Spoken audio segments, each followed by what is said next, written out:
Hi, this is probably going to be quite a short, incoherent and rambly video because Kat basically summed up everything there is to say. Prejudice against different sexualities is not something I really understand.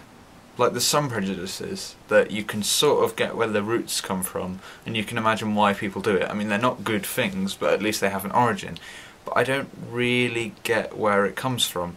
Like, I'm sure there's something somewhere in a sacred text that says it, but the only thing I can think of is in Leviticus in the Old Testament. It says that you shouldn't lie with a man as you lie with a woman.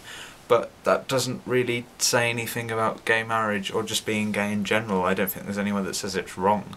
So I really don't understand where the prejudice would come from or why it's even a thing. Like, it doesn't make a difference if somebody else loves a man and you love a woman. That's like, it makes no difference to you. They're just a person somewhere else. Like, you shouldn't be able to affect their life if they're not affecting you. As Kat said, you shouldn't be able to vote on whether they can marry or not because it's not your choice. It's not really anybody's choice. It should be a universal right.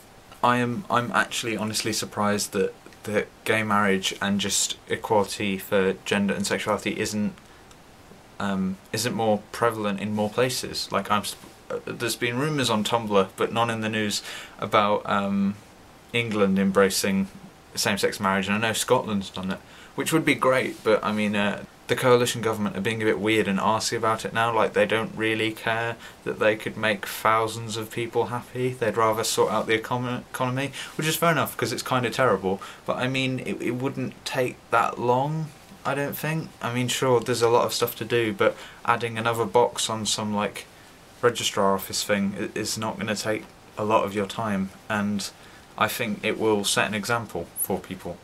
But basically, a prejudice can just be riddled down to ignorance or just plain hate, because there's really no reason for it at all. Like, if you're judging somebody on a stereotype or like a preset idea that you have for a whole bunch of people or how they look or something, you're really just not being a very good person at all. Like, you're doing your job as being a human very poorly. I don't even know where it comes from. It doesn't make any sense at all. That's why I'm struggling to put this into words, because it's really stupid. It's 2012. We should not be having these problems.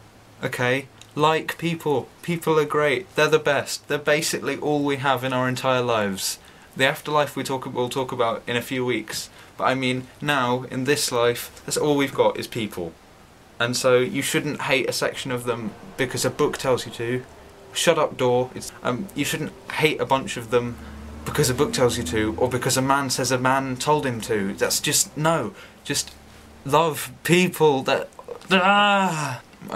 It feels like, yeah, it feels stupid that I'm even having to talk about this. It should be obvious. Like, children, you see all the time, like, on the news and in news stories and stuff like that, children have no trouble grasping same-sex couples or same-sex marriages, or people being the same, or equality. So why not look to your children for once and see what they're doing?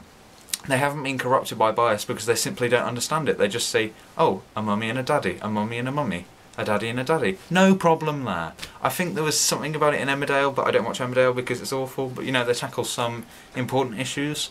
But, like, well done, Emmerdale. I never thought I'd say that. That wasn't a sarcastic applause. I'm just a terrible person. But, I mean, like... just... yeah. So, I hope I've made some sort of point, and that you haven't just turned the video off, because this is completely unscripted and I'm just like venting. So yeah, there we go. Dilettantes. DFTBA. Zoe, I'll see you tomorrow.